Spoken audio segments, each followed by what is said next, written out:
My name is Marie Mott, your host, and welcome back to the new Chattanooga Podcast. I am a native and the people's candidate for mayor.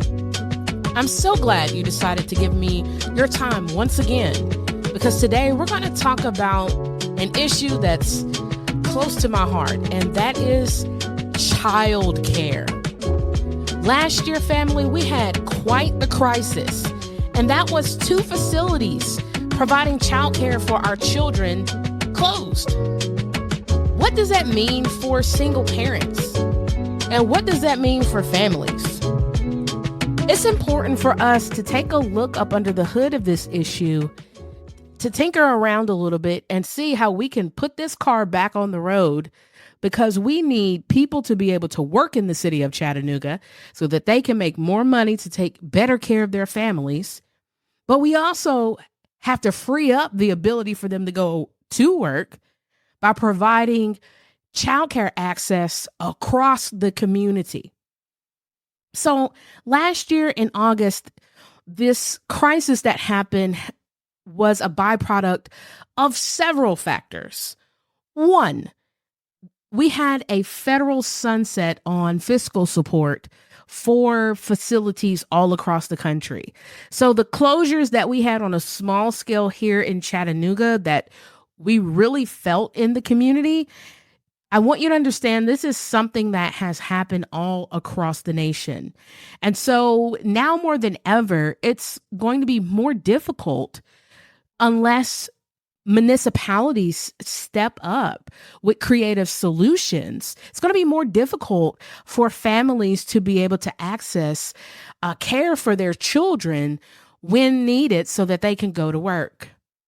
The other thing that happened is there has been a shortage of trained individuals to be able to continue to enter the workforce for early education and childcare facilities. And that means we also have to have individuals, because all student needs are different. We do have to have some members in institutions who are trained to be able to deal with children, specifically with mental and physical disabilities. So you have a sunsetting on a moratorium from the federal government, no more funding. The city doesn't have a plan. And then on top of that, you have Siskins Children Institute announced on August the 7th that they were closing their early learning facilities at the hospital and the Little Miss Mag Early Learning Center on Riverfront Parkway. At the time, they gave parents and employees a 7-week notice of the closure. Okay, so that's less than 60 days, leaving all of them in quite the bind, both for the employees who had to find other employment, so they were little prepared to be able to go back into the workforce, and then families had to scramble to find alternative means of childcare. Now, imagine for the average parent having to find childcare, and then imagine for the parent of a child with a disability having to find a facility that can meet the very specific and special needs that your child has to be able to be properly educated and cared for while you are at work.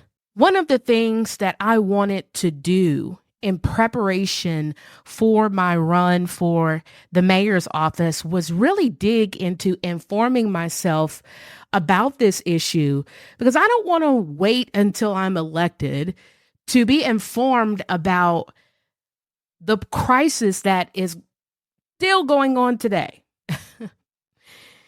It's going to be up to the city of Chattanooga to take the lead on creating more childcare seats in the city and ensuring that more people in terms of families and parents have access so that they can continue to climb up that ladder towards the American dream. We have to have childcare options for children of different ages, different abilities, and different needs. But it's important that when we talk about childcare is not an issue that is just kind of on an island to itself. Childcare is intimately connected to workforce development and the economy. If people can't find individuals that can properly care for their children, it's going to be hard for them to maintain a job. The other end of that issue is if it's too expensive, either they're going to have quite the strain on their financials at the same time where people are paying exorbitant prices for rent. So imagine being a young parent right now and you're renting and spending 35 to 45 to 50% of your income on rent. And then you have to pay for childcare on top of that. You're probably ready to pull your hair out and have little amenities for yourself and even for your child. So when we talk about a robust and healthy economy, that has to be connected to ensuring that we are also having this simultaneous conversation about how we're going to put more people back to work, like we talked about on the first episode, but that when we do send them back to work, that there's going to be a place for their baby to go where they can get a meal. They can be treated fairly. They're going to have a clean and healthy environment. They're going to be educated, and they're going to help employ other early learning professionals in the city of Chattanooga who we need to invest in training and developing and paying equitable wages as well. So the city can't sit back with its legs crossed and expect that just because UTC picked up Little Miss Mag's Early Learning Center, that is the panacea to the issue. It's not. We have to dig in here and decide, not only as parents and teachers and institution professionals and elected officials and community leaders, we also need the support of our senior citizens, folks who don't have any kids, who have to join with their voices that we want people to go to work, because that means that they're, number one, being productive. If they are able to make good money and can purchase a home, they're going to pay property taxes. They're going to be invested in the community. Those kids now have a safe environment, which means that they're going to get their educational and social and emotional needs met.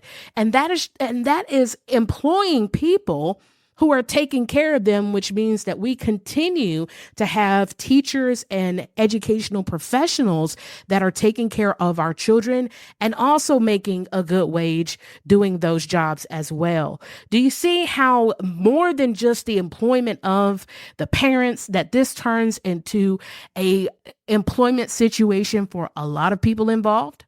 Because somebody has to make the meals for the children. That's employing some people. Somebody has to put together the curriculum. Somebody at the facility has to cut the grass. Somebody has to clean the building, because with children, you want to keep an environment free of germs. All of these things, do you see how we're adding jobs? Somebody has to keep the facility safe. Somebody has to be in IT to make sure that none of the systems with the children's information gets hacked. All of these jobs as an extension of simplistically taking care of our children. So families have been left, and nobody has doubled back on this conversation since, right? And I hate that we don't have media here that is truly invested in staying connected to stories and issues, to follow up and see where things are. Because I think if we had more honest media that did that there would be a lot of things that would probably get done, because we would see that nobody has followed up on this issue. And so it's probably likely in a corner somewhere collecting dust, because nobody has asked any more questions or raised their voice about the lack of child care seats in the city of Chattanooga.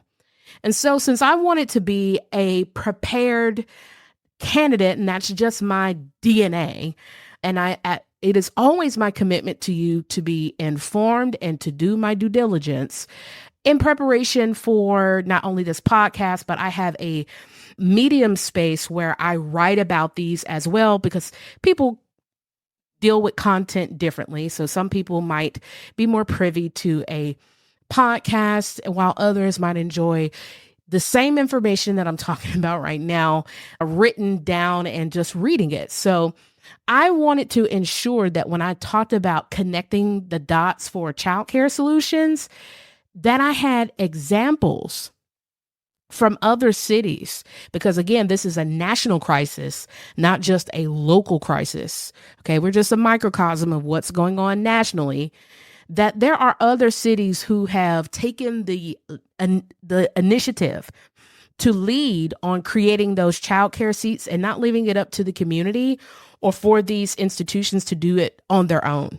The first that I want to bring to the forefront, who has done an excellent job, has been New Orleans.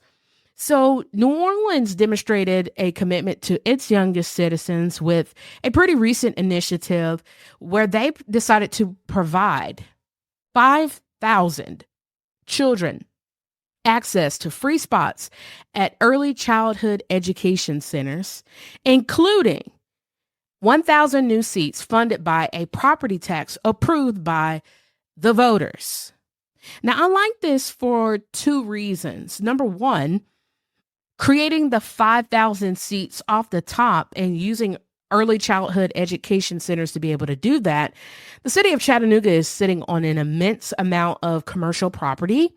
And considering we utilize our capital budget for investment in projects such as the Lookout Stadium, Miller Park, some other attractions and things that are connected to the downtown space that have nothing to do with creating opportunity for people all across the city, this would lead to a great opportunity for us to look at commercial space that we already have and taking some capital dollars to be able to expand some of the facilities that we have or build out some new facilities and hire and train people so that we can have 5,000 seats off of the top. The second thing I loved was asking the voters to continue to commit to building out seats by the thousands. So they asked the voters by a referendum to approve 1,000 new seats. Now, that's 6,000 seats, family. New Orleans definitely has more residents than the city of Chattanooga. So we're a smaller city than New Orleans. And so 6,000 seats for a mid-sized city like Chattanooga would send waves of positive impact through the community that would be so immense and give families some breathing room. Jennifer Roberts, the CEO for the Agenda for Children, emphasized the importance of early education, acknowledging that only some children are guaranteed a seat in the early education space. And since some progress has been made with the new city tax, she also has acknowledged there's still work to be done. So in New Orleans Parish, children under 5, a third of them are living below the poverty line. The City Seats program, funded by a 20-year, $5 million tax, aims to add 1,000 seats for low-income children. So 5,000 off of the top and 1,000 specifically targeted to, again, low-income children. Why is this also important? Well, if there's one thing that Chattanooga is known for, once again, 1 in 4 of our children are in poverty.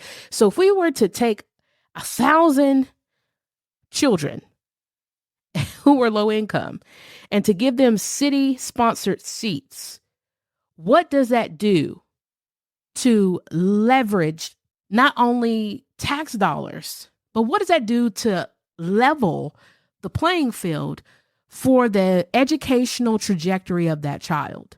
The other thing that I think is equally important is we have to have a progressive mayor, because it can't just be left up to the cities across the state of Tennessee to pick up the slack when it comes to this issue and other issues. One thing Monty Brule, who ran for mayor against Tim Kelly, stated in 2021 was that he wanted to convene with mayors across the state to engage with the state legislature to ensure that we're getting more resources to the cities that have some of the largest populations in the state. We've got to have mayors who are coming to the table to ensure that we are asking for dollars for our workforce. We ask for money for a whole lot of things. Stadiums, nice, shiny stuff that doesn't benefit 95% of the people who live where we live. We don't have an economy without a workforce. And certainly, given how people feel about crime, I don't see that being a positive add to people in the community if they're being crunched by housing crisis and child care costs. How are they going to survive? And options like bringing methamphetamines, fentanyl, and other drugs into our areas seem extremely lucrative if most of my income is going to go towards rent, and what little I do have, if I have a baby on my hip, I'm probably going to spend a good portion of that to keep them in somebody's facility so that I can go to work. If we want to have even safe places to live, that's going to require us to break cycles of poverty. And some of the ways that we have to do that is work with the state legislature to ensure that more resources are coming down to the local area, and that these issues that are holding back families and keeping people from being able to not only work, but then come to work in a great mood, with little to no stress, that gives me the ability to be able to do my best on the job and give my best to my boss and my employer so that I can move up. We don't have a catalyst for the future if not only we aren't starting the conversation about how we're going to create a solution while there is none, but that we're not going to ask for more funding to come from our state while matching that with local funding. The other city that is doing a wonderful job is San Diego County. So they decided that they weren't going to put their head in the sand when they had their child care crisis. They tackled it head on and came up with a comprehensive blueprint focusing on workforce support, facility expansion, and increased family access. The blueprint, which has its own website, by the way, to ensure a well-trained and valued child care force. Let me say that again, valued. They wanted to develop safe and high-quality facilities and provide accessible care that supports children's learning and development. So they acknowledged the challenges highlighted in a report that they did in collaboration with the University of San Diego. The county blueprint aligns with the mission that I have for a new Chattanooga. The report reveals that nearly half of children under 5 need more access to licensed childcare, and 3 out of 4 parents find it challenging to secure childcare in San Diego. Their proactive approach, highlighted by Chair Nora Vegas of their city council, emphasizes the importance of supporting childcare providers, recognizing them as the backbone of our economy. As San Diego tackles staffing shortages and affordability issues, their blueprint serves as a model for collaborative, community-driven solutions. So the thing that I liked was before they decided to march on, even though they were pretty sure of what they wanted to focus on in terms of a blueprint, they wanted to back that up with credible academic research. Again, taking an informed but yet collaborative approach is the key to success. Again, I say success is a team sport. So we have to have the good folks at UTC, TSU, UTK. Why not collaborate with some of our universities to be able to ensure that what we're thinking about aligns with truly where we are and what's really impacting families, and making sure that the data really highlights that what we're thinking about has the potential to be impactful. And when we're bringing in the community to be able to develop a plan like this, that means the folks who are going to give services on the ground are going to tell you where all the gaps are. How does this lead me to being encouraged about Chattanooga? And why do we need to create a blueprint that connects the dots for childcare access in Chattanooga? So before I talk about some of the things I'm thinking about, Chattanooga's potential to build a brighter future starts with empowering our youth.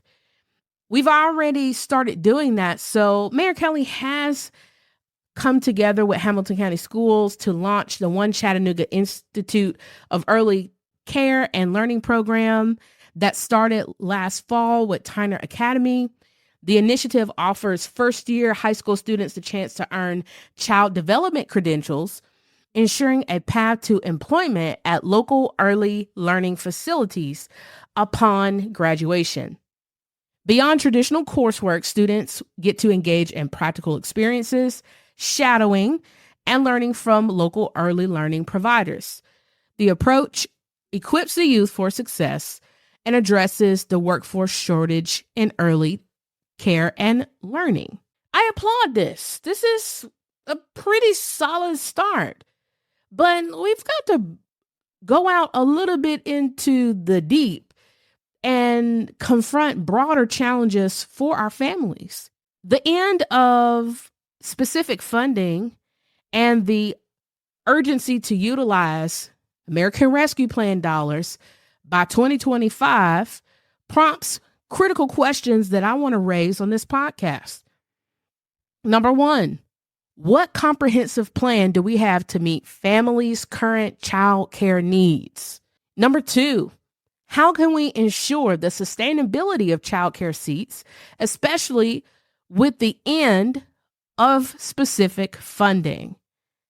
And finally, number three, how can we leverage resources to create a robust and adaptable childcare infrastructure for the long term? So while we might not and probably don't have a plan, because I have not seen anything come out of the administration, I want to just put this into the public mind that we have options. And it's up to us as we get deeper in this campaign cycle to raise the issues that's impacting people in the community, and not just the typical ones, but even something as subtle as childcare that would rarely come up. This is something very high on my radar as an issue that we must build the bridge for, especially in consideration as we learned from the initiative in New Orleans. We have to close gaps for children who are in poverty in the city of Chattanooga. That is not a negotiable for me. That is a promise. We know all too well that there are root causes to the issues that are going on in terms of crime, in terms of behaviors in schools. And so much of this is a byproduct of not only children being steeped in generational poverty and living in communities that have concentrated poverty that have long been neglected by our local government, but some of it also is the sheer lack of connection and attention that's going to our young people, and the intention that they deserve to be cared for, loved, affirmed, respected, and developed. That is what child care professionals and teachers do. They do all of this. And basically what we have to see this as one of the critical components of wraparound strategies for services for people in our community who are desperate for help. And so it's been my pleasure having you back with me today, and hopefully I gave you some things to think about. pull up the information about the program in New Orleans or San Diego County and fact check me on that. But more than anything, please share this podcast. Elevate what we're talking about. And as a matter of fact, if you have anything that you would like to say in terms of feedback, please email me at info@marieforcha.com, and I would love to chop it up with you beyond the podcast. My name is Marie Mott, family, and guess what? I love you, and it's nothing you can do about it. I look forward to seeing you on the next podcast. Stay tuned.